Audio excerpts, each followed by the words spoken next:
Welcome back to The Explainer. Today, we're stepping into a narrative that's part grim-dark fable, part mechanical schematic, and honestly, entirely a profound philosophical rebellion. We are looking at the story of Alara. She's a cartographer who has just returned from a frankly devastating metaphysical confrontation. But here's the thing. Instead of being broken by it, she emerges with this chillingly clear sense of purpose. Today, we're mapping the architecture of the honest pulse. We're going to explore how technical cartography, the literal mapping of physical and metaphysical spaces, becomes the ultimate weapon against the void. It's a story where hardcore engineering meets the Nietzschean dialectic, and where keeping a ledger open becomes the most defiant act of survival imaginable. Okay, let's dive into this, because this idea right here is the turning point of the entire narrative. Alara has just returned to her workshop, and the corrected map of her own function is still settling into place. She knows, for a fact, she is destined to meet Sir Brain again at the opening of the Obsidian Sea. But look at this distinction. That coordinate did not require hope. It required preparation. She completely abandons hope. In the face of overwhelming darkness, hope is kind of passive, right? It's just a wish for things to get better. Alara replaces hope with the absolute will to preparation. Her actions aren't fueled by optimism anymore, but by a total, unshakable structural necessity. So let's look at the will to preparation and finding structural necessity in the dark. Stripped of literally all residual doubt from her metaphysical confrontation, Alara realizes she is functionally necessary to the world's survival. She's taking ultimate control of her destiny. And we actually see this realization take physical form in her immediate actions. The very first thing she does is set the ledger watch on the central bench to begin her work.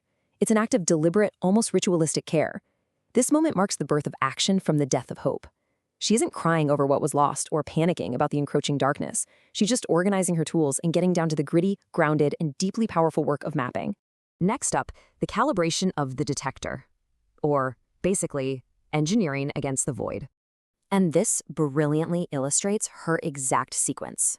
To build this new detector, Alara executes a hyper-focused calibration process.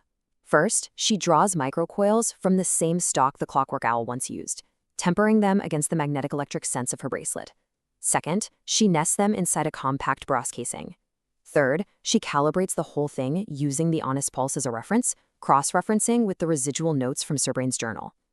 When the prototype reacts to the violet brass grain of a staff, she actually refines the sensitivity downward. Finally, step 4, she systematically eliminates false positives from ordinary mechanics or residual absolute ice. She works through the entire night without any haste until only true Darkfire signatures produce a clear response.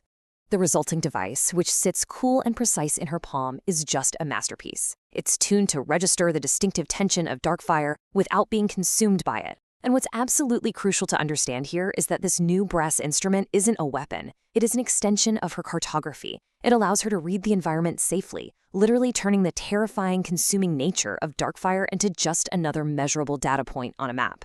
Which brings us to the edge of negation and the very real danger of absolute nihilism.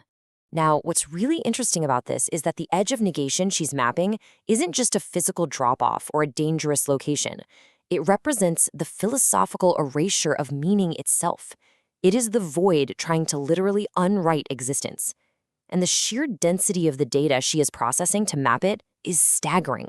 Look at these metaphysical echoes. It's like a giant puzzle. She's simultaneously balancing the confrontation with her own archetype at 25%, the sheer drop of the edge of negation at 25%, the colorless plane from an earlier prophecy taking up another quarter, and a distant, heavy gravitational pull of the Obsidian Sea for the final 25%. All of these massive forces are pressing down on reality at once. Faced with this overwhelming metaphysical pressure, Alara relies on her steadfast cartographer's method. Capture first, order second, conclude only when the ratio's stabilized. That is her mantra. She records every single layer of this dense reality without attempting to force premature interpretation. In a world defined by chaos and the erasure of meaning, her discipline is her anchor.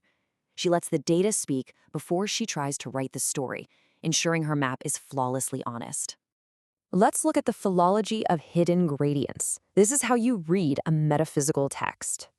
So the crucial point is how she translates these abstract forces. Alara acts like a scholar, deciphering a forbidden, invisible text. When her instruments detect canceled pathways, she reads them as the echoes of unnegated decisions, decisions that still exist as ghost trails.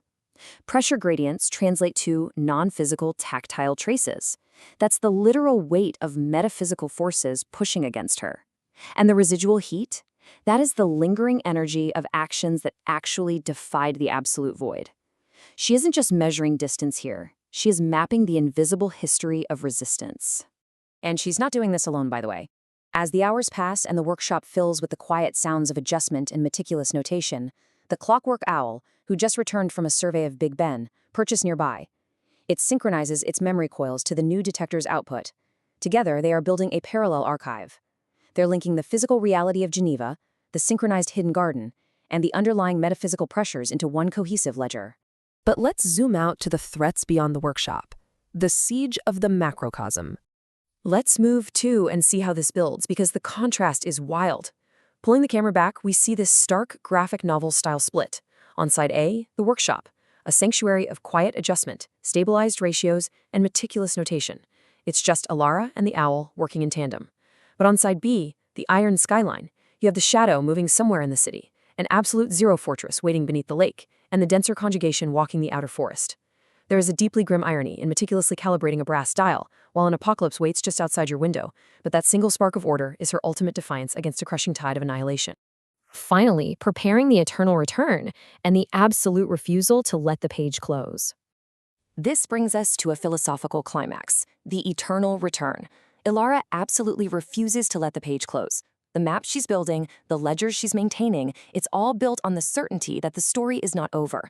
She doesn't speculate on what physical form Sir Brain will take when he returns. Instead, she frames his return entirely through her cartography, treating it as an inevitability.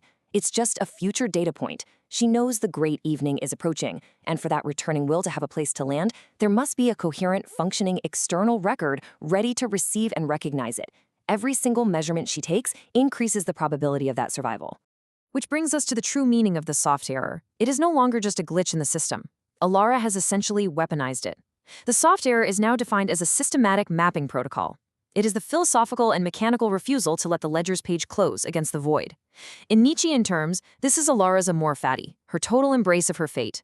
Against the absolute zero fortress, the shadow and the denser conjugation, keeping the ledger open and the soft error functional is literally the only action by the honest guest that has ever proven effective against absolute nihilism.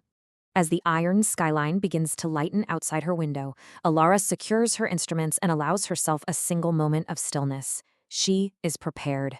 Which leaves us with a question to ponder as we close out this explainer. When your own great evening arrives and the forces of will seek their place in the chaos, will your ledger be open to recognize them? Will you have done the meticulous, unyielding work of preparation? Thank you for exploring the cartography of the honest pulse with me today. Keep your ledgers open, and I'll see you in the next explainer.